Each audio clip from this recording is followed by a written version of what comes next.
धाणं नमो आयरियाणं नमो वज्रायाणं नमो लोये सव्यसाहुणं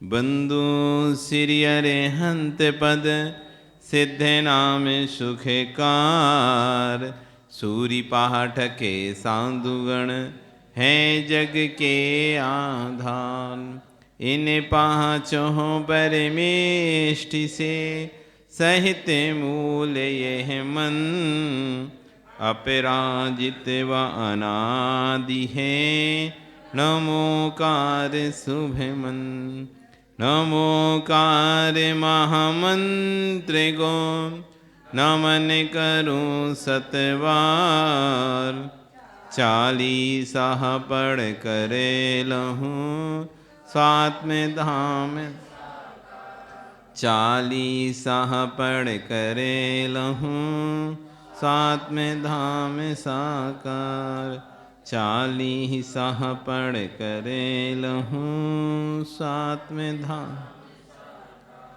हो जय बंते अनादि मंत्र में नमोकार अपराजित मंत्र में पंच पदों से युक्त सुयंत्र में सर्व मनोरथ सिद्धि सुतंत्र 35 अक्षर माने हैं इसमें 58 मात्राएं भी है अतिशयकारी मंत्र जगत में सब मंगल में कहा प्रथम है जिसने इसका ध्यान लगाया मन मंदिर में इसे बिठाया उसका बेड़ा पार हो गया भव दधि से उद्धार हो गए अंजन बना निरंजन क्षण में सूली बदली सिंह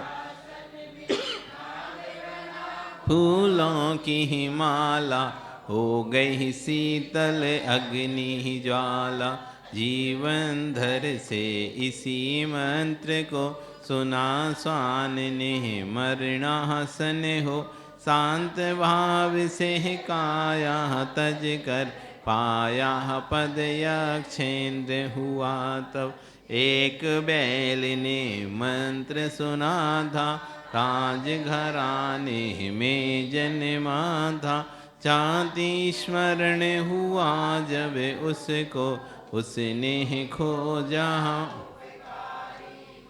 पदम रुचि को गले लगाया आगे मैत्री भाव निभाया कालांतर में वही पद्म रुचि राम बने तब बहुत बैल बना सुग्रीव बंधुवर दोनों के संबंध मित्रवर रामायण की ही सत कथा है नमोकार से मिटी व्यथा है ऐसी ही कितनी घटनाएं नए पुराने ग्रंथ बताए इसीलिए इस मंत्र की महिमा कही सभी ने इसकी ही गरिमा हो अपवित्र पवित्र दशा में सदा करें संस्मरण हृदय में जपे शुद्ध तन से जो माला बे पाते हैं सौख निराला अंतर मन पावन होता है बाहर का अगमल धोता है नमो गार के 35 व्रत हैं श्रावक हर घर के दरवाजे पर तुम महामंत्र को लिखो जैन गण जैनी ही संस्कृति दर्शाएगा सुख समृद्धि भी दिल बहाएगा एक तराजू के पलड़े पर सारे गुण भी रख देने पर दूजा बलड़ा मंत्र सहित जो उठते चलते सभी क्षणों में, जंगल पर्वत या महलों में, महामंत्र को कभी न छोड़ो, सदा इसी से देखो। एक शुभोम चक्रिधा, उसने मन में इसे जपा था, दे बीमार नहीं पाया उसको, तब छल युक्ति बताई ही नृप उसके चंगुल में। दिखाम तेरा जाने है जल में, चौही उस बर कदम रख दिया, देव ने शक्ति प्रकट कर दी। देव ने उसको मार गिराया, नरक धरा को नृप ने पाया। मंत्र का यह अपमान कथानक, सचमुच ही है।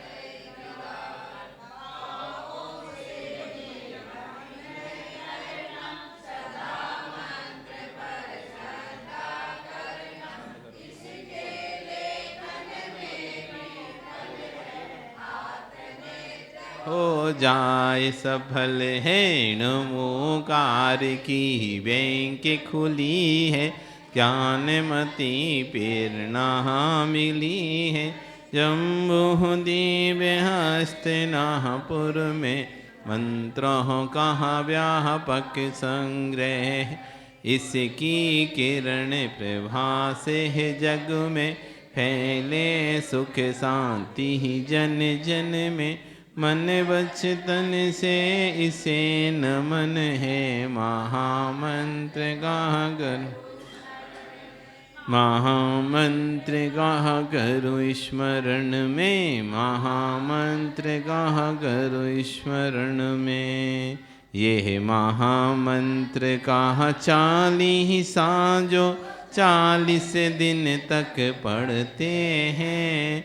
ओम अथवा अस्याऊ सामंत या पूर्ण मंत्र जो जपते हैं। ओमकार में ही दिव्य ध्वनि के बे एक दिन स्वामी बनते हैं। परमेष्टि बद को बाकर वे खुद नमोकार में बनते हैं। 2522 वीर अब अश्विन शुक्ला एकम तिथि में, रच दिया ज्ञान मति गणने की शिष्या चंदना। मैं भी परमेष्टि बद पाऊं, प्रभु कब ऐसा दिन आएगा, जब मेरा मन अंतर मन में रम कर पावन बन जाएगा, रम कर पावन बन जाएगा। नमो अरिहंताणं में, नमो सिद्धाणं में, नमो आयरियाणं, नमो उवझायाणं में, नमो लोये सविशाहुणं। नमो अरिहंताणं में, नमो सिद्धाणं, नमो आयरियाणं में, नमो उवझायाणं, नमो लोये सविशाहुणं। नमो अरिहंताणं में, नमो सिद्धाणं, नमो आयरियाणं में, नमो उवझायाणं, नमो लोये सविशाहुणं। नमो अरिहंताणं में, नमो सिद्धाणं, नमो आयरियाणं में, नमो उवझायाणं, नमो लोये सविशाहुणं। नमो अरिहंताणं में, नमो सिद्धाणं, नमो आयरियाणं में, नमो उवझायाणं, नमो लोये सविशाहुणं। नमो अरिहंताणं में, नमो सिद्धाणं, नमो आयरियाणमे नमो उवझायाणम नमो लोहिसविषाणम नमो अरिहंताणमे नमो सिद्धाणम नमो आयरियाणमे नमो उवझायाणम नमो लोहिसविषाणम नमो अरिहंताणमे नमो सिद्धाणम नमो आयरियाणमे नमो उवझायाणम नमो लोहिसविषाणम नमो अरिहंताणमे नमो सिद्धाणमे नमो आयरियाणम नमो उवझायाणम नमो लोहिसविषाणम। बोली नमोकार महामंत्र की। बोलिए अनंतानंत सिद्ध परमेष्ठी भगवान की जय। अभी हमने आचार्य वंदना, सिद्ध भक्ति, श्रुत भक्ति एवं नमोकार चालीसा के माध्यम से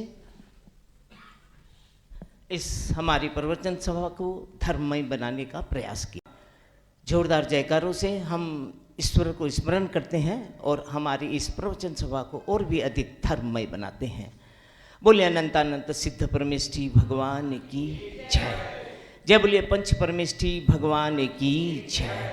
देवादिदेव 1008 भगवान ऋषभ देव की जय। बोलिए वर्तमान शासन नायक देवादिदेव 1008 भगवान महावीर स्वामी की जय। जय बोलिए 24 तीर्थंकर भगवान की जय। द्वादशांग जिनवाणी माता की जय। परम पूज्य चारित्र चक्रवर्ती आचार्य श्री शांति सागर जी महाराज की जय। परम पूज्य संत शिरोमणि आचार्य श्री विद्यासागर जी महाराज की जय। परम पूज्य आचार्य श्री विराग सागर जी महाराज की जय। परम पूज्य आचार्य श्री विशुद्ध सागर जी महाराज की जय। परम पूज्य मुनि श्री अरिजीत सागर जी महाराज की जय। बोलिए 3 कम 9 करोड़ महामुनराजों की जय। जैन धर्म की जय। अहिंसामय परमो धर्म की जय। गुरुदेव, हम यही मानते हैं कि हमारा इन दिनों हमारा प्रबल पुण्य उदय में आ रहा है और हम आपके सानिध्य में अपने जीवन को सार्थक बनाने का प्रयास कर रहे हैं। इतने दिनों तक हमने धार्मिक क्रियाएं की, लेकिन ऐसा लगता है जैसे उसकी मूल भावना से हम वंचित रहे।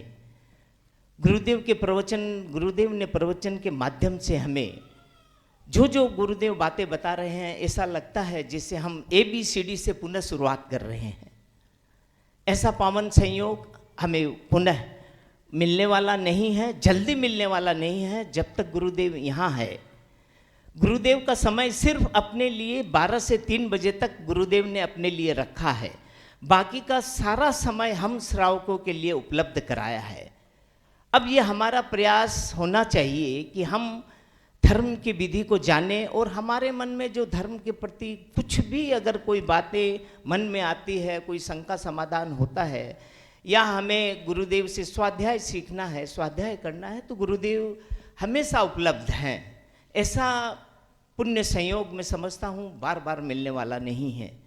आगे भी अनेक साधु आए, संत आए, सबने धर्म की प्रभावना की, लेकिन अब की बार मैं देख रहा हूँ कुछ विशेष बातें हमारी समझ में आ रही हैं। आज सुबह प्रवचन में गुरुदेव ने जिस तरह से हमें बताया, जो मिथ्यात्व के बारे में जो गुरुदेव ने हमें बताया और जो अधिक जो बोलियों के बारे में बताया, बोलियां होती रहती है, लेकिन उसके पीछे जो मूल भावना है वह क्या है, यह भी कभी हमें बताने की चेष्टा नहीं की गई। एक श्रोता ने प्रश्न किया था इस विषय पर कि गुरुदेव जो हमें जाप करने के लिए देते हैं, कोई भी हमें जाप करने के लिए देता है, लेकिन उसका फल हमें नहीं मिलता है, तो वो फल हमें क्यों नहीं मिलता है? तब गुरुदेव ने बताया, विस्तार से बताया कि उसके पीछे की जो मूल भावना है उसे हम गौण कर जाते हैं और सिर्फ धन उपलब्धि के बारे में हम सोचते हैं, जिसकी वजह से हमें वो फल नहीं मिल पाता, जितना मिलना चाहिए उतना नहीं मिल पाता है। तो गुरुदेव के सानिध्य में ऐसी अनुपम प्रवचन सभा, धर्म सभा, स्वाध्याय चल रहा है। गुरुदेव थोड़े समय के लिए हैं, जैसा मैंने सुना है गुरुदेव दो तारीख को 2 मार्च को खारूपेटे के लिए बिहार कर जाएंगे, तो 10 तारीख आज हो चुकी है, हमारे पास में सिर्फ 22 दिन हैं, 22 दिन, 10 तारीख 22 दिन बचे हैं, 20 दिन समझिए। और हाँ, ओ यस, फरवरी, हाँ, और ये दिन भी देखते देखते निकल जाएंगे। हम इस दिन को, हमारी चेष्टा रहने चाहिए कि हम इन दिनों को पकड़ ले, हमारे ये दिन हमारी मुट्ठी से न फिसल जाए। तो ये तभी संभव हो सकता है जब हम अधिक से अधिक गुरुदेव का, हम यहाँ गुरुदेव से लाभ लेवें। ये मेरी प्रार्थना है सभी से, अपने इष्ट मित्रों को बताए, अपने दोस्तों को बताए और अपने रिश्तेदारों को बता करके इस प्रवचन सभा में उन्हें भी लाएं और धर्म का श्रवण उन्हें कराकर उनका भी जीवन सार्थक करे, ऐसी मेरी भावना है। बोलिए परम पूज्य मुनि श्री अरिजीत सागर जी महाराज की जय। हाँ, अब मैं आज की इस धर्म सभा का मंगल उद्बोधन ये करने के लिए, दीप प्रज्वलन करने के लिए मैं हमारे सुमेरमल जी, आदरणीय सुमेरमल जी पाटनी साहब, बुजुर्ग वयोवृद्ध समाज के वृद्ध व्यक्ति हैं, मैं उनसे आग्रह करता हूँ। और अजीत जी सेठी से मैं अनुरोध करता हूँ, कृपया आप दोनों यहाँ आए, आकर के गुरुदेव के सम्मुख दीप प्रज्वलन कर महती पुण्य का बंद करें। गुरुदेव की प्रभावना स्वरूप, अपनी विशेष भक्ति समर्पण स्वरूप उनके चित्र के सामने, उनकी प्रतिकृति के सामने दीप प्रज्वलन हो रहा है। कृपया जोरदार तालियों से एक बार अपनी खुशी प्रकट करें, अनुमोदना प्रकट करें और पुण्य का बंद करें।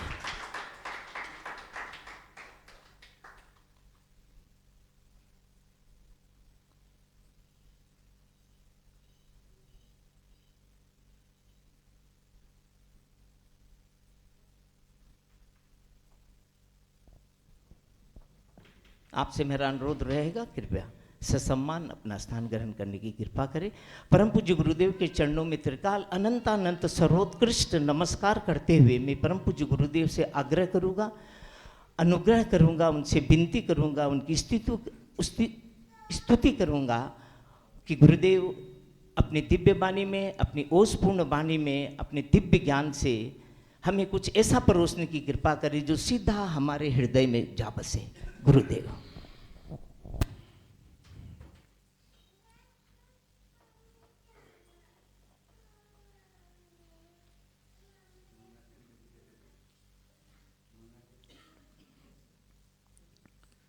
ओम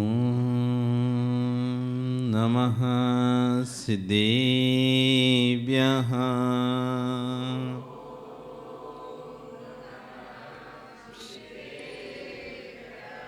ओम नमः सिद्धेभ्यः।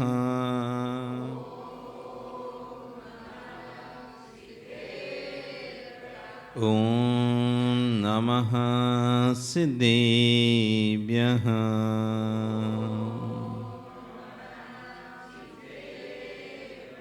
तिर्यणि खग्गिणाय रुत्तारी मोहिशैरशिरेणिविहो आयरी राउ पसियो परवादिन्यो भव्ये जीलोये। नमो अरिहन्ताणं नमो सिद्धाणं नमो आयरीयाणं नमो वज्रायाणं नमो लोये सविशाहुणं। बोले अनंत अनंत से परमेष्ठी भगवान की, आदिर्मा आदिनाथ भगवान की, वर्तमान शासनिक महावीर भगवान की, आचार्य श्री 108 विश्व सागर जी महाराज जी की, अहिंसा में विश्व धर्म की।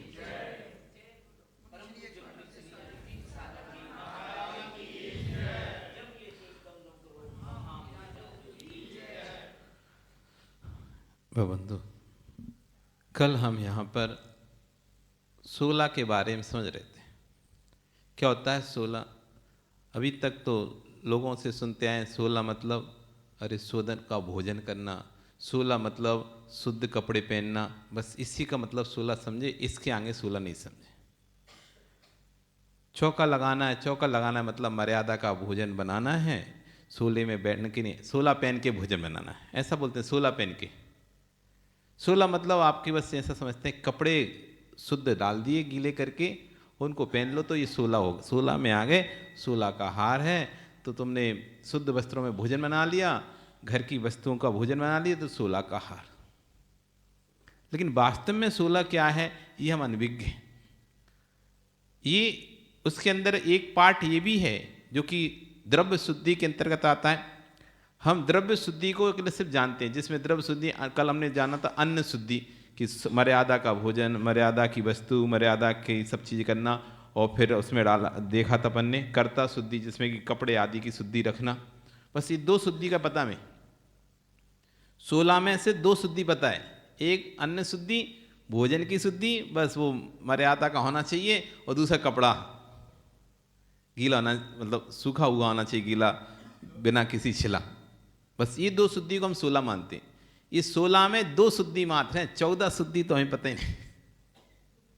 तो कल हमने यहाँ पे 4 शुद्धि समझी थी। पहली शुद्धि थी अन्न शुद्धि, द्रव्य शुद्धि। द्रव्य शुद्धि पहले तो 4 भेद होते हैं जिसे हम चौका कहते हैं, द्रव्य शुद्धि, क्षेत्र शुद्धि, काल शुद्धि, भाव शुद्धि, इसका नाम होता है चौका। और द्रव्य शुद्धि के अंदर अनुसंधाता सबसे पहले अन्न शुद्धि कि जो भोजन सामग्री सड़ी घनी गुली नहीं होना चाहिए, मर्यादा के बाहर की नहीं होना, मर्यादित होना चाहिए, धुली हुई होना चाहिए, इस तरह से अन्न की शुद्धि देखी थी। फिर साथ में जल शुद्धि की, पानी छान कर व्यवस्थित बिलछानी को वहाँ पर पहुँचा कर जो पानी छाना जाता है, पानी छान कर लाना, वो जल शुद्धि हो गई थी। तीसरी शुद्धि हमने देखी थी अग्नि शुद्धि कि अग्नि जलाते समय ध्यान रखना कि भाई कोई उधर जीव वगैरह तो नहीं है, कॉकरोच वगैरह तो उसमें नहीं है, छिपकली आदि तो उसमें नहीं बैठा हुआ है, और लकड़ी पे आदि बना रहे हैं, कोयले पे आदि बना रहे हैं तो वहाँ पर और भी कि कोई सड़ी घुनी तो नहीं है लकड़ी, ये सब देखना। कर्ता शुद्धि कि आपके कपड़े साफ स्वच्छ होना चाहिए, किसी अन्य कपड़े से छिले नहीं होना चाहिए, हाथ पैर के नाखून साफ होना चाहिए, कटे होना चाहिए, व्यवस्थित रहना चाहिए, अंग भंग नहीं होना चाहिए, ना अधिक अंग होना चाहिए ना हीन अंग होना चाहिए। हीन अंग वाले से भी हार नहीं ले सकते, हीन अंग वाला भी हार नहीं दे सकता, अधिक अंग वाला भी हार नहीं दे सकता। हीन अंग मतलब कट गए हाथ, उंगलियां कट गई। अधिक अंग 6 उंगलियां हो गई, 12 उंगलियां हो गई, तो किसी की 6 उंगलियां होती हैं हाथ में, तो वो भी हाथ देने का पात्र नहीं, तो उसकी कर्ता शुद्धि नहीं। सफ़ेद दाग है यदि आपकी तो आप बिल्कुल हार नहीं। तो सफ़ेद दाग हो जाता है, तो अब जैसे बहुत सारे दाग तो बाहर दिख जाते हैं, तो वो तो साधु दिख जाते हैं, साधु स्वयं हटा सकता है, लेकिन बहुत से दाग शरीर के अंदर होते हैं जो सिर्फ तुम्हें कोई पता रहते हैं। बहुत से सफ़ेद दाग ऐसे स्थानों पर रहते हैं जो सिर्फ आपको ही पता रहते हैं कि मुझे दाग है, चेहरे पर नहीं है, वो छाती पर है, सीने पर है, पेट पर है, पीठ पर है, पैर पर है, जो कि बाहर से दिखाई नहीं देगा, पर आपको पता है कि मेरे सफ़ेद दाग है, तो आपको फिर आहार नहीं देना चाहिए, आपकी कर्ता शुद्धि नहीं कहलाएगी। यदि फिर भी यदि आहार देते हो आप छुपा कर, तो फिर आपको कुबो भूमि का बंध होगा, आपको पाप का बंध होगा। इसलिए ये विशेष ये कर्ता शुद्धि कल बताई थी। बहुत सारी देखी जाती हैं शुद्धियों में, नैन पॉलिश लिपस्टिक नहीं होना चाहिए। यदि आप नैन पॉलिश लिपस्टिक लगाएं तो आप ऐसे नहीं दुका के ऐसे दे दें, नहीं, हट जाओ। और भूल गए हैं आप, नहीं याद रहा, बाद में आप आगे, बाद में आपको याद आ लगाएं तो आप इन्हें चलो कुछ नहीं होता। यदि आप किसी से छिल जाते हैं आते समय, किसी कपड़े से, किसी से, ऐसा नहीं समझना कि अपन ऐसे 2-5 पानी डाल देंगे 4 बूंद तो ठीक हो जाएगा, है जल शुद्धि कर लेंगे, मंत्र शुद्धि कर लेंगे तो ठीक हो जाएगा। नहीं, वो मंत्र शुद्धि तो उसके लिए है कि हम घर से आए हैं और रास्ते में हमें पता नहीं कहीं कि कोई चीज़ से छिल तो नहीं गए हैं, तो उसके लिए फिर हम मंत्र शुद्धि कर लेते हैं। चलो घर से आए हैं, यहाँ तक बीच में कोई अशुद्धि हो गई हो जो ज्ञात नहीं है, ज्ञात नहीं है, वो वाली ज्ञात है फिर तो पता ही अशुद्धि हो गई, फिर वे मंत्रों से शुद्धि नहीं होगी।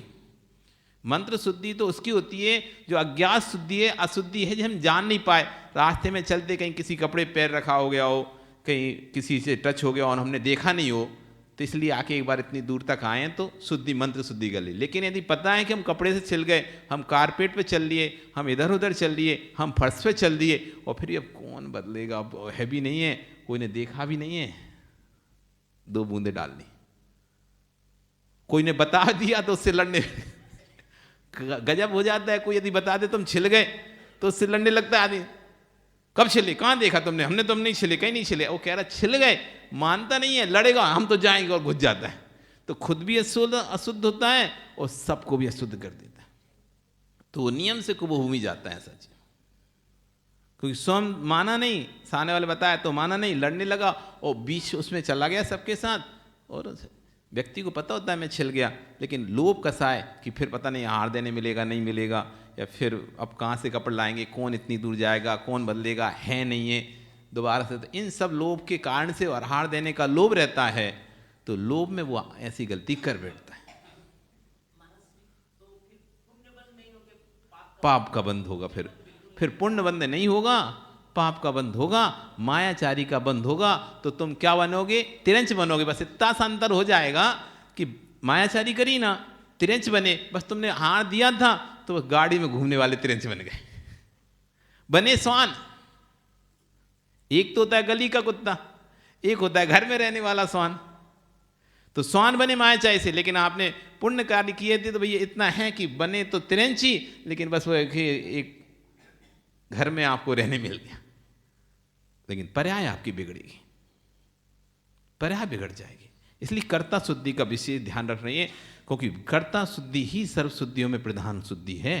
क्योंकि आप अपने वस्त्रों का आदि का ध्यान नहीं रखेंगे, कैसे भी कपड़े, बहुत से लोग तो क्या करते हैं, आज उतारे, हार दिए कपड़े उतार के रख देते हैं, कल फिर पहन लेंगे इन्हीं को, कि हमने तो किसी से छुए नहीं है, हम तो किसी से छुए नहीं है, ये काम में जाएंगे कल, तो वैसे ही वैसे वापस कमरे में या थैली में रख देते हैं बहुत से, और फिर कल वो ही पहन लेते हैं। ये नहीं चलेगा। एक बार कपड़ा पहनने के बाद यदि आप दूसरे को भी पहनने देते तो वो अशुद्ध हो जाता है। आपने एक बार कपड़ा पहन लिया, अब ये कपड़ा अशुद्ध हो चुका है, अब इस धोके ही शुद्ध होगा। आप सोचो कि कम कपड़े हैं, एक काम करते 2 ग्रास मैं दे आ रहा हूं, फिर तुझे दे दूंगा, फिर तू दे लेना।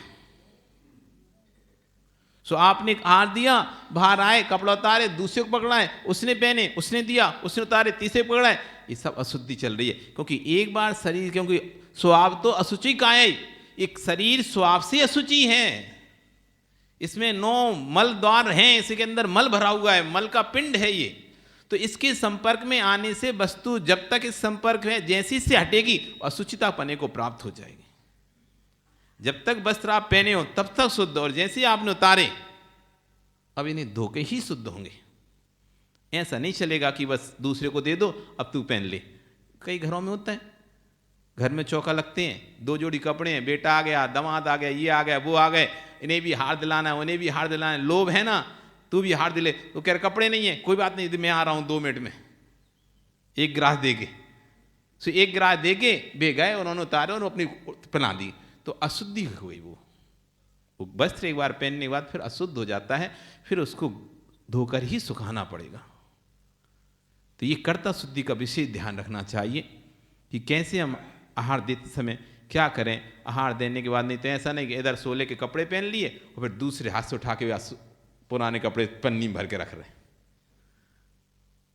एक तरफ से पहले कपड़े उतार कर सोले के पहन लिए, अथवा असोले के कपड़े पहने थे, पन्नी में से सारे कपड़े निकाले रखे, अब उतार के नहीं, फिर वो पहन लिए और ये उठा के रख दी पन्नी। हम तो सोले में, बहुत से लोग क्या पर्दा लगा के नहीं बदलते हैं, तो चेंज कर लिए सोले के, अब पर्दे हटा के कई जगह देखा हमने, बहुत सी जगह ऐसा होता, पर्दा लगा हुआ ना, घर में कमरे रहते ना, अब घर में पर्दा रहते ही है, कमरे रहते ही है, तो उन्होंने गेट बंद किया, पर्दा लटकाया और बाद में चेंज करके पर्दा सरका के आ गए। उन्हें पता नहीं हम तो सोले में, हमने तो कोई से छी नहीं है, वो पर्दा उनको पता नहीं जा सोले का पर्दा है। तो इस तरह से शुद्धियां बिगड़ जाती हैं। इन शुद्धियों का ध्यान रखना चाहिए। जहां पर पता चला वहीं बगल में बेड बना हुआ है, उस कमरे में इतनी सी तो जगह, 10 बाई 10 का तो 12 बाई 12 कमरा रहता है, उसमें 6 बाई 6 का बेड रख दिया, 3 फुट की जगह है। अब 3 फुट की जगह तुम कपड़े चेंज कर रहे हो, अब तुमने ऐसे पल्लू फेंका, सो जाके कपड़े में बेड में लग गया, चद्दर पे लग गया, तुम तो कह रहे हम तो शुद्ध हैं। तो होश ही नहीं है कि तुम उसको जो साड़ी पहन रहे हो उसको फैला रहे हो, चाहे धोती दुपट्टे पहन रहे हो, साड़ी पहन रहे हो, आसपास किसी कपड़े से तो नहीं लग रहा, देख ही नहीं रहे, ध्यान ही नहीं रहे, तो आप चाहे ज्ञात भाव में आपको, अज्ञान में आपको नहीं भी दिख रहा, तब भी आप असोले के हो गए हो। आपको देखना चाहिए कि जहां मैं कपड़ा चेंज कर रहा हूं, आसपास वहां पर सराउंड में कितना स्थान मुझे मिला है जहां पर कोई किसी प्रकार का कपड़ा नहीं है। ये बहुत चीजें देखते हैं हम। हालांकि अब साधु करे क्या? हाँ, देखे ना सब हैं।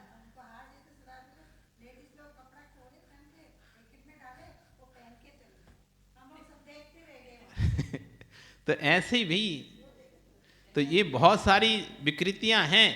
अब साधु इसलिए तो भैया शुद्धि बुलवाते हैं तुमसे बार बार, बोलो, क्योंकि हम किस किस को देखेंगे, किस किस से पूछेंगे तुमने क्या किया क्या नहीं किया, कैसे बदला कैसे नहीं बदला। भैया तुम्हारा पाप तुम्हारे ऊपर जाओ,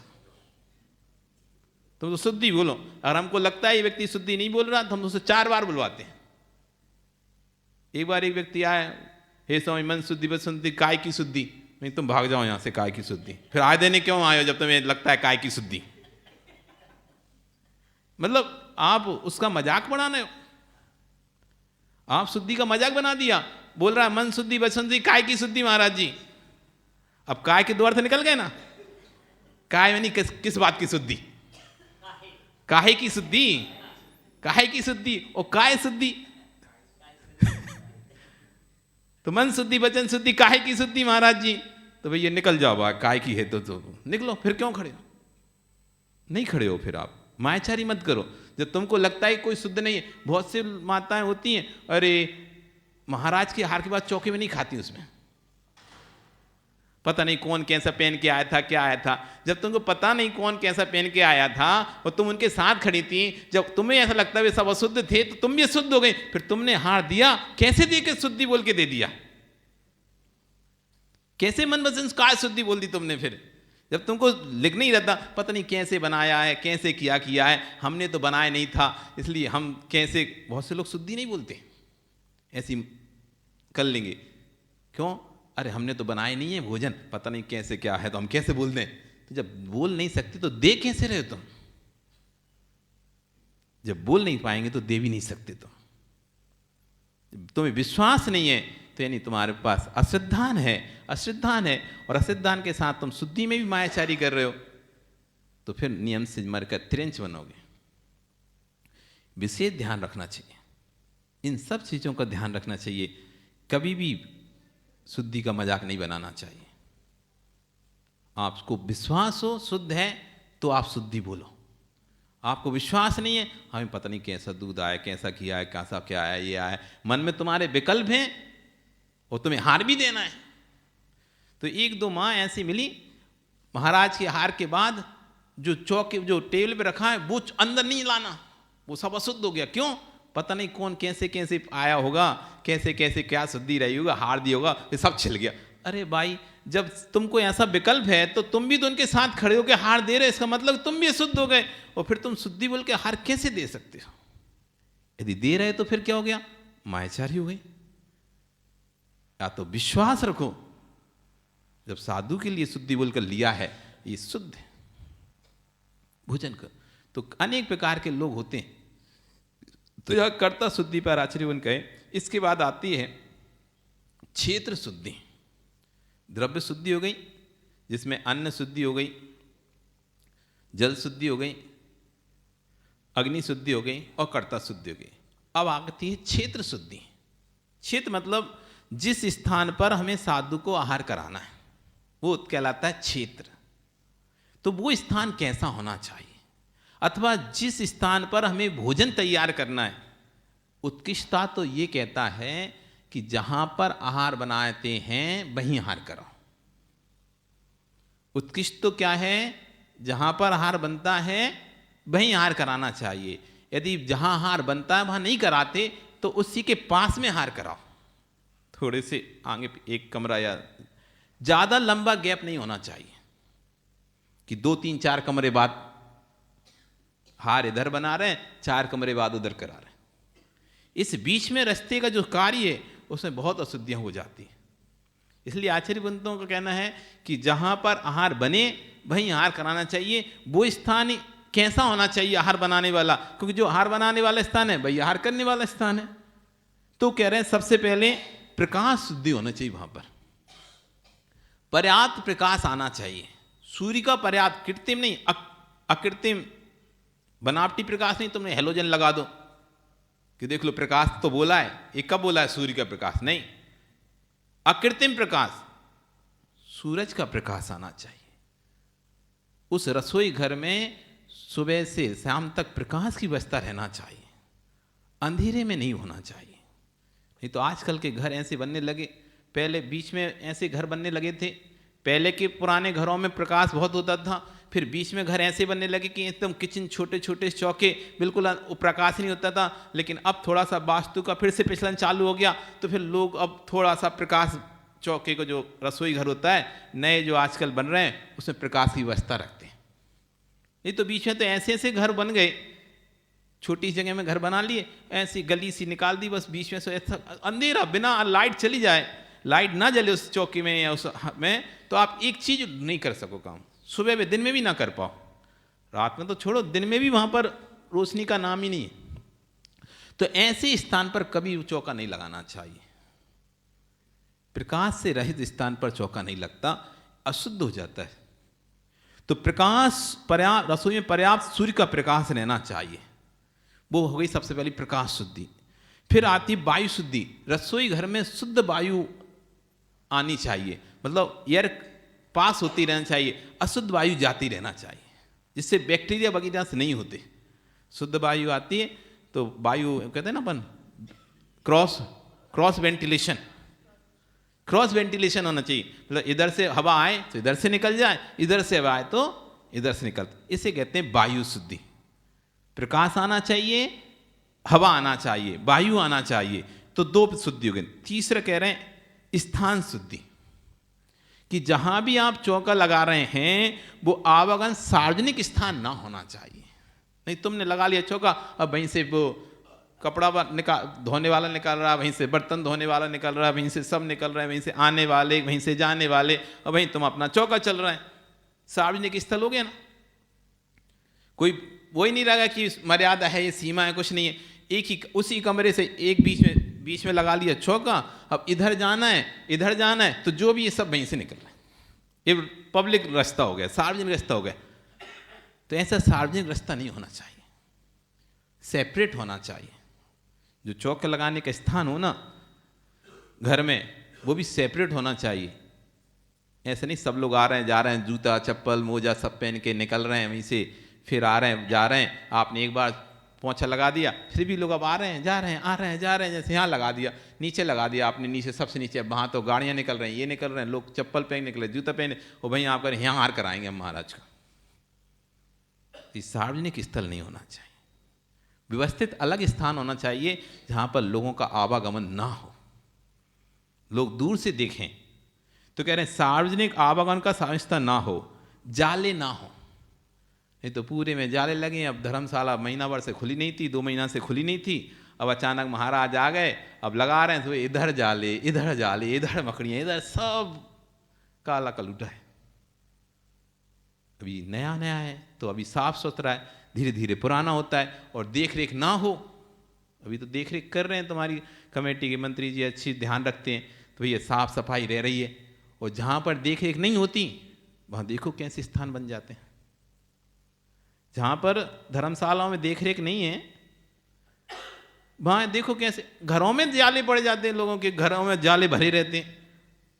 कभी कई घरों में जाते हैं जहाँ चौका लगाते हैं, जहाँ खड़ा करते हैं, ऊपर जाले रहते हैं। हम कभी कभी कमले से कहते हैं देखो तो क्या है, कितना जाला लगा हुआ है, पूरे मखड़ी रही है। कभी साल भर में एक बार सफाई करनी तो है, दिवाली कौन मेहनत करे, कौन क्या करे। तो वो आचार्य भगवान कह रहे हैं जाले नहीं होना चाहिए, वहां पर स्वच्छ धुला हुआ ना चाहिए। नहीं तो तुमने ऐसे स्थान पे लगा दिया, कहीं अब बिहार चल रहा है, ऐसे स्थान पे आपने स्थान खोजा, सार्वजनिक स्थान था, शादी वगैरह का स्थान था, अब नीचे पूरे कीचड़ मच रही है। अब देखते हैं ना कैसा फर्श हो जाता है। शादियों वाले स्थान आपको मंडपम आदि जो मिलते हैं, जो होटल जो कहते हैं धर्मशालाएं वगैरह मिलती हैं, वहाँ पे आपने व्यवस्था की और व्यवस्था ऐसा किया नीचे पूरे में कीच कीच कीच कीच मचा हुआ है। आप देखो ना उनके रसोई घर देखो कैसे रहते हैं। ऐसे स्थान पे आपने, अब यही अच्छा तो है, क्या बुराई है? नहीं, आचरी बिन कह रहे कैसा होना चाहिए? साफ स्वच्छ धुला हुआ स्थान होना चाहिए, प्रशस्त स्थान होना चाहिए, किसी प्रकार की गंदगी कीच मीच नहीं लगी होना चाहिए, नहीं तो कालोस लग जाती ना पूरा। वहीं आटा गिर गया वो चिपक गया, वहीं और चीज़ गिर गई वो चिपक गई, ऐसे करते करते पूरा स्थान खराब हो जाता है। तो ऐसे स्थान पर चौका नहीं लगाया जाता। आपके अपने घरों में भी साफ स्थान पर ही चौका लगाना। ये तो पूरा गंदा पड़ा हुआ है वहाँ लगा दिया, नहीं, व्यवस्थित साफ सुथरा होना चाहिए, स्वच्छ धुला होना चाहिए। मकानों में चंदोबा होना आवश्यक है, चंदोबा होना चाहिए। अब बहुत से लोगों के तर्क हैं, कुतर्क हैं, कह लें क्या कहें कि चंदोबा अब क्या जरूरत है, पहले कच्चे मकान रहते थे इसलिए चंदोबा लगाते थे। ऊपर जो कपड़ा लगता है ना उसे बोलते हैं चंदोबा, ठीक है ना। चार कोने पे जो बनता है ना, तो चार कोने जिसको बांधा जाता है कपड़ा, उसका नाम होता है चंदोबा। तो बहुत से अलग को तर्क हैं कि अब क्या जरूरत है, पहले तो कच्चे मकान इसी लगाते होंगे, अब तो पक्के मकान है ना, तो क्या पक्के मकानों में छिपकली नहीं होती? क्या पक्के मकानों में कीड़े नहीं होते? क्या पक्के मकानों में जाले नहीं होते? आज भी पक्के मकानों सब होता है। पहली चीज इसलिए भी चंदोबा लगाते हैं, इस सम्मान का प्रतीक है। हमारे घर में तीर्थंकर की मुद्रा आ रही है। एक सामान्य दूल्हा भी जब निकलता है ना, घर बर निकासी होती है, तब भी चार लोग खड़े होकर निकालते हैं चंदोबा के नीचे से।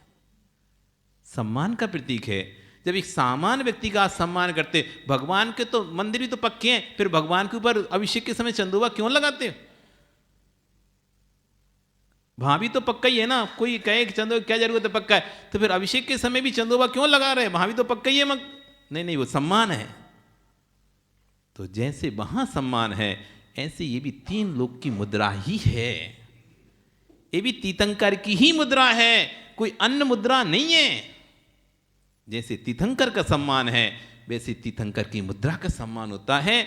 जब तीर्थंकर ना हो तो तीर्थंकर के प्रतिनिधि हैं, तो तीर्थंकर बत ही उनका सम्मान उगाता है। जैसे आपने किसी विनोद जी विधायक वगैरह को बुलाया, वो विधायक काम होने से नहीं आ पाया, उसने अपना प्रतिनिधि भेज दिया, होते उनके प्रतिनिधि, तो उन्होंने भेज दिया, तो क्या आप उसका क्या करोगे? आपका बिल्कुल विधायक जैसा सम्मान रखोगे इसको। क्यों? ये विधायक का प्रतिनिधि है। जैसा सम्मान आप विधायक का करते, वैसे आओ आओ साहब बैठो, सोफे बिठा लो, बड़ी उसको भोजन आदि सब कराओगे, आभूत करोगे। ये विधायक प्रतिनिधि है, विधायक ने अपनी तरफ से इसको नियुक्त किया, क्योंकि वो आ नहीं सकता। ऐसे जो दिगंबर विराज हैं तीर्थंकर के लघुनंदन कहलाते हैं। अब वर्तमान में तीर्थंकर स्वयं चर्या के लिए आ नहीं सकते, पंचम काल है, इसलिए उनके लघुनंदन मुनिराज के रूप में आपके घर में आ रहे हैं। तो जैसा सम्मान तीर्थंकर का होता है, वैसा सम्मान मुनिराज का होना चाहिए। इसलिए चंदोबा जरूरी है,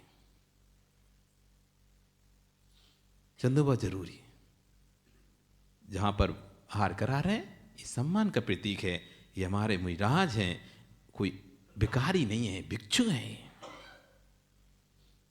इसलिए आचार्य वन कह रहे हैं यहां पर कि मकान में स्थान शुद्धि में चंदोबा होना चाहिए।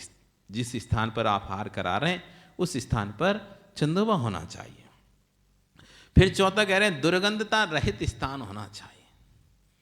अब आजकल तो सब अटैच चल गए, वहीं खाओ वहीं जाओ, वहीं खाओ वहीं जाओ, सामने रसोई घर, सामने बाथरूम। आजकल कई लोग तो आमने सामने बना लेते हैं।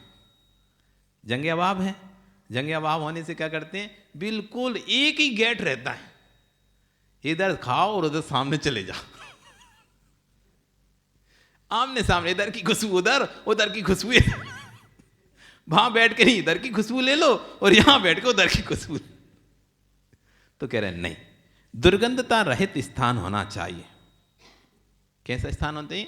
दुर्गंधता नहीं आना चाहिए, हिंसादि कार्य नहीं होना चाहिए आसपास। नहीं तो तुमने भैया ब्याह चल रहा था, ऐसा स्थान ढूंढ लिया, बगल में मछली का वो था पौंड, वहाँ से बदबू आ रही है, भाई पोल्ट्री फार्म था, नहीं तो आधा आधा किलोमीटर तक बदबू जाती पोल्ट्री फार्म की। इतनी दुर्गंध देता है वो पोल्ट्री फार्म, मुर्गी पालन आदि जो स्थान होता है ना, इतनी आधा आधा किलोमीटर तक उसकी गंध बैठ जाए नाक में, तो उनको तो करते रहते, उनको तो समझ नहीं आती। लेकिन आपने कभी नहीं सुनी तो आपको चक्कर आ जाए यदि आप उस पोल्ट्री फार्म में घुस जाओ तो। इतनी दुर्गंध होती है उसके अंदर। कभी निकलना, कभी निकलो, अब गाड़ियों से जाते इसलिए पता नहीं चलता, कभी पैदल महाराज के साथ बिहार करो तो कई बार निकलना पड़ता है उन फार्म के आगे से, रोड से निकलना, रोड के अंदर होते हैं, तब भी वहाँ से पता चल जाता है ये मुर्गी पालन केंद्र है। यहाँ पे इतनी दुर्गंध मारता है। वो कोई गाड़ी निकल जाए उसकी, मुर्गियों को लेके वो गाड़ियाँ जाती रहती ना, बड़ी बहनें भर के उनको लेके जाते हैं, तो वो तुम्हारे बगल से निकल जाए, अगर तुम सहन नहीं कर तो उल्टी कर दोगे, तो उल्टी हो जाएगी।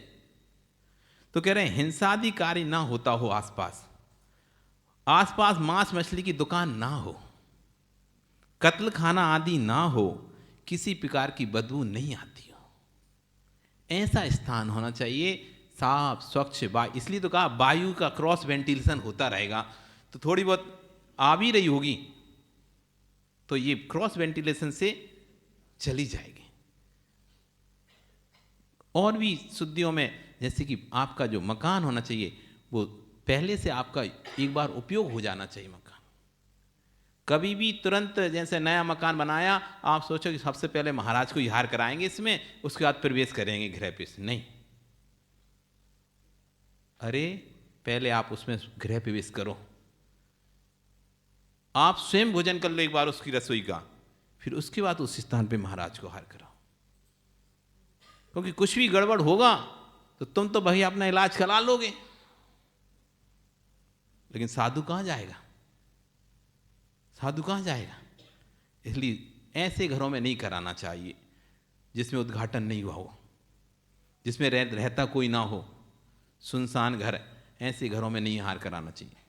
जिसमें कोई खाना बन चुका हो चुका, रसोई चालू हो चुकी हो जिस स्थान की, फिर उसके बाद वहाँ पर अब चाहे रहता हो नहीं रहता हो, रसोई चालू हो गई तो वहाँ पर आप उसको भोजन करा सकते हैं। इसकी सीटी दे रहा भी, सही करो, सीटी आ रही है। तो ऐसे स्थानों पर हमको साधु का इसे कहते हैं। अब इस प्रकार 4 प्रकार की 6 शुद्धि हो गई। पहली हो गई प्रकाश शुद्धि, दूसरी हो गई वायु शुद्धि, तीसरी हो गई स्थान शुद्धि, चौथी हो गई दुर्गंधता रहित स्थान। मतलब साफ सफाई व्यवस्थित ध्यान रखें कि जिस स्थान पर हम हार करा रहे हैं आसपास लैट्रिन बाथरूम आदि की दुर्गंध तो नहीं आ रही, बगल में कोई ऐसा स्थान तो नहीं है जहाँ पर जीव हिंसा आदि होती हो, ये सब देखना पड़ता है। ये सब कब आते हैं, जब बिहार आदि आप करोगे ना, तो जब आपसे कोई कहे कि मांगे महाराज जी के लिए आहार का स्थान ढूंढना है, तो तब ये चीज़ें आपको याद रखना पड़ेगी। ऐसा नहीं कि कोई भी स्थान पर रोक दिया, हाँ हो जाएगा क्या हो जाएगा, ऐसा नहीं।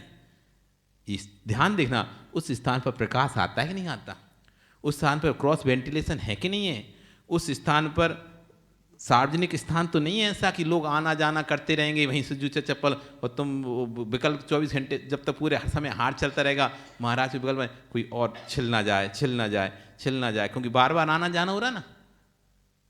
तो ऐसे स्थान को नहीं होना चाहिए, और ऐसा स्थान नहीं करना चाहिए आपने इधर लगा लिया आहार का स्थान, इधर है चौका और बीच में खड़ा कर लिया देखने वालों को।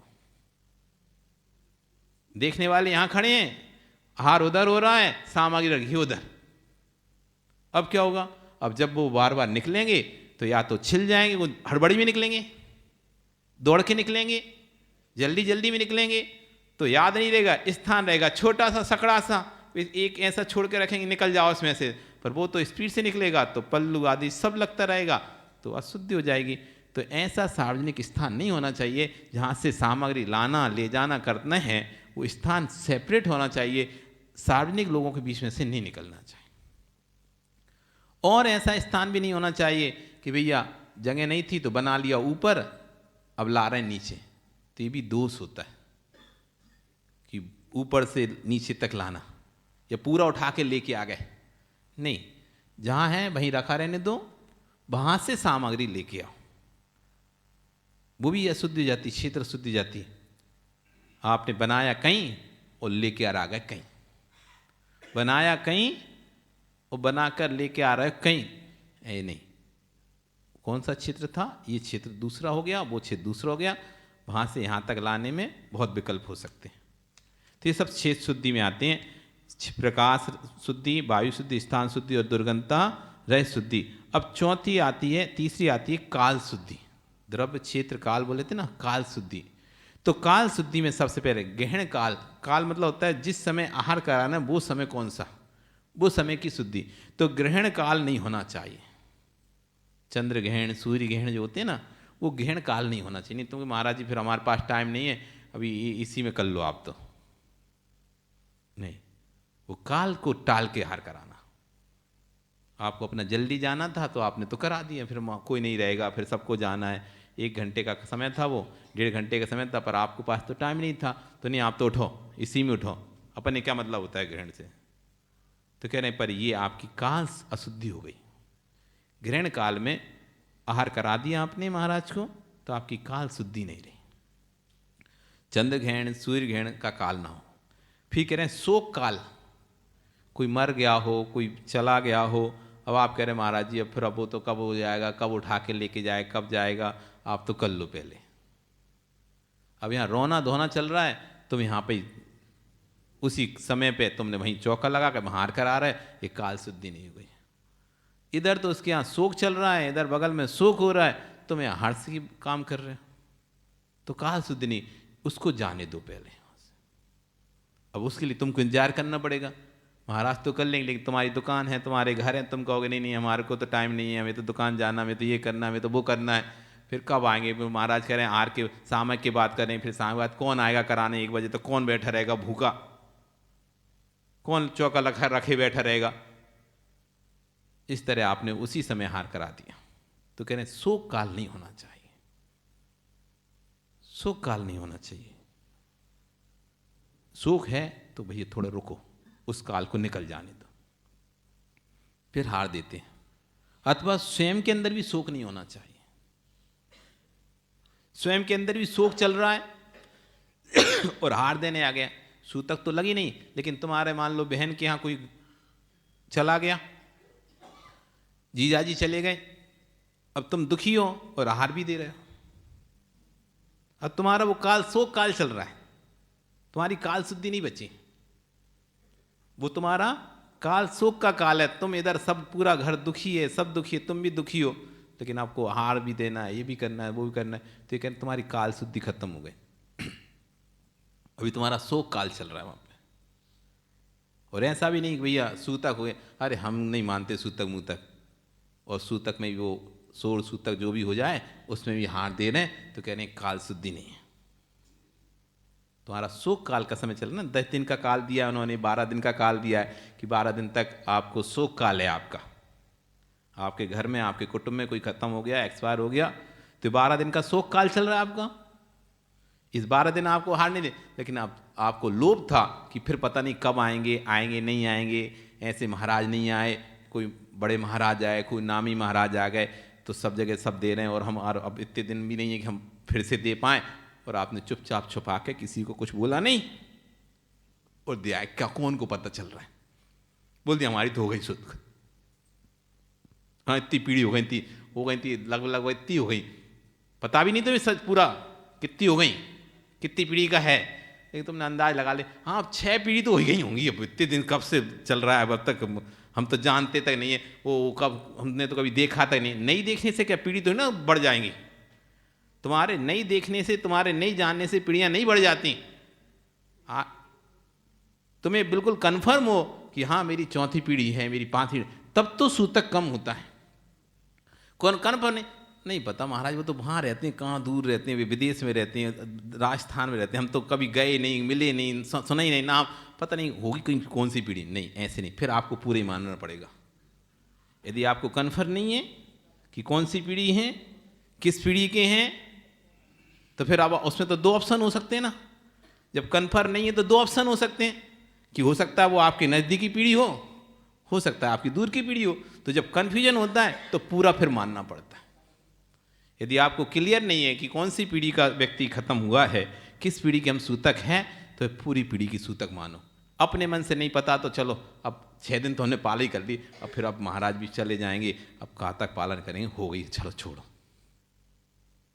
अब इधर को कोई पता है नहीं, अपने गांव में उधर ही उधर कोई पता भी नहीं, कौन सी भीड़ हमने बोल दिया सबको, हाँ वही हमारी खत्म। ये शोक काल है, आपने शोक काल को उल्लंघन कर दिया, आपने, आपकी काल शुद्धि खत्म हो गई। इसलिए अपने जितनी सूतक है पूरी सूतक मानना चाहिए, जितनी पातक है पूरी पातक मानना चाहिए।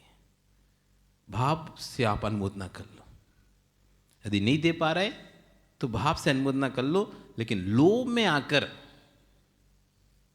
आहार देने के लोभ में आकर आप काल अशुद्धि में हार मत दो, काल अशुद्धि में हार मत दो। फिर तीसरा कह रहे हैं रात्रि काल शुद्ध, रात्रि काल, रात्रि का समय नहीं हो, दिन का समय होना चाहिए। प्रभावना काल शुद्धि, धर्म प्रभावना उत्सव का काल ना हो, ज़्यादा हर्षोल्लास का कार्य समय भी ना होना चाहिए। उसमें भी आप इधर आपका दिमाग उधर लगा रहेगा, इधर आप ध्यान ही नहीं दे पाओगे, ना शोधन कर पाओगे ना कुछ कर पाओगे। अरे जल्दी जाना जल्दी जाना जल्दी जाना, वो जुलूस निकल रहा है, जल्दी जाना जल्दी जल्दी जा, अब जल्दी जल्दी जुलूस निकलना में तैयार भी होना, हमें व्यवस्थित आने, ड्रेस ही पहननी, कपड़े ही पहनने, मतलब प्रभावना काल चल रहा है ना उधर। ये तुम पहले एक काम करो, तुम सब निपटाया, स्थिर मन होकर फिर अब हार दो। इधर तुमको जल्दी पड़ी है, जुलूस की पड़ी है, ये काम करना है वो काम करना है, और फटाफट फटाफट फटाफट कर लो, जल्दी जल्दी कर लो, जल्दी जल्दी कर लो। अब उसमें अंतराय भी हो सकता है, आपके जल्दी नहीं देखे, आपको तो जल्दी पड़ी, जल्दी लो महाराज जल्दी लो, हमें जाना है जाना है, वहाँ जुलूस निकल रहा है, हमारे घर में जुलूस आने वाला है, हमारे घर में भगवान आने वाले, हमें आरती करनी है, हमें ये करना है वो करना है। तो यदि आपको प्रभावना काल चल रहा है उस समय और आपको जल्दी है, ऐसा जुलूस आदि धर्म उत्सव है, तो आप हार मत दो। साधु भी देख लेता है, अभी प्रभावना काल है तो ठीक है, थोड़ी देर से लेते हैं यार, ये काल को टाल के पूरा पूरा जुलूस निकलवा दे रहे तुम्हारा, या तो जुलूस के आराम से पहले ले लेंगे, या फिर जुलूस निकलवा दे रहे फिर ले लेंगे, बीच में नहीं गए इतने, तुम इधर के हो ना उधर के हो। तो प्रभावना काल ये काल शुद्धि है। इस तरह से कितनी शुद्धि होंगी हमारी? 3 प्रकार की शुद्धि के 12 भेद हो गए, 4 तिया 12, एक एक के 4 भेद हैं और 3 शुद्धि हो गई। अब आगे अगली भाव शुद्धि, आपका समय आ गया, कल फिर आओगे, कल आओगे तो बहुत अच्छे सुनेंगे। भाव शुद्धि तो बहुत बढ़िया शुद्धि है, इसके बारे में विशेष चर्चा करेंगे, क्योंकि सब शुद्धियों में प्रधान शुद्धि है ये भाव शुद्धि, है ना। बिना भाव के यस्मात् क्रिया प्रतिफलंती न भाव शून्य। आचार्य कुमुद चंद्र आचार्य कल्याण मंदिर सूत्र में कह रहे हैं, यस्मात् क्रिया प्रतिफलंती न भाव शून्य। भाव से शून्य क्रियाएं फलदायक नहीं होती हैं, फल नहीं देती हैं, इसलिए सब शुद्धि में प्रधान ये सब थी। जैसे एक बार एक व्यक्ति गया भोजन के लिए बैठा, तो सब सामान लगाया, वो देखता है, सब सामान देखने के बाद वो नहीं है, सबने कि क्या नहीं है, अरे वो नहीं है, तो वही नमक नहीं, मिर्ची नहीं, क्या नहीं है, देखा चटनी नहीं है, क्या नहीं है, क्या बनाता, सब पीछे देखा, पूरा देखा, वो क्या नहीं है बताओ, तो कि वो नहीं है। अब सब ला ला के दिखा रहे हैं, अरे वो नहीं है, क्या नहीं है भैया, सब थक गए भैया, उससे पूछ बता दो, तू ही बता दे क्या नहीं है, भूख नहीं है। अब भैया अब भूख नहीं है, अब इस 56 भूख किस काम के, सब है लेकिन वो नहीं है बस। अब वो नहीं, सब परेशान हो गए, क्या नहीं है क्या नहीं है क्या नहीं, बताया तो सही कहाँ नहीं है, सब तो ला के रख दिया, बस वो नहीं है, कहाँ नहीं है, भूख नहीं है। ऐसे हमने सब शुद्धि कर ली, अच्छे से जल भी शुद्ध छान लिया, अच्छे से भोजन भी शोधन कर लिया, स्थान भी शुद्ध कर लिया, कपड़े भी अच्छे से पहन लिए, रसोई घर भी अच्छे, चंदोबा भी लगा लिया, भोजन भी बना लिया, सब कुछ कर लिया, बस वो नहीं था। क्या नहीं था? भाव शुद्धि नहीं थी, तो सारी शुद्धि खत्म। जैसे भोजन में और वो ना हो ना तो भोजन बेकार, क्या करोगे 56 भूख का, अब भूख ही नहीं है तो। जैसे भोजन के लिए भूख की आवश्यकता होती है, यदि भूख होती है तो सब अच्छा लगता है, वो भूख नहीं होती तो सब बेकार। ऐसी शुद्धि सब ठीक, लेकिन यदि ये शुद्धि नहीं है तो तुम कितने अच्छे से शुद्ध पहन के आए हो, कितने अच्छे शुद्ध बना के बनाया हो, कितने अच्छा स्थान हो, सब कुछ हो, लेकिन ये वाली शुद्धि नहीं है तो सब शुद्धि खत्म। इसलिए कल इसको अपन विशेष समझेंगे। बोली भगवान महावीर स्वामी की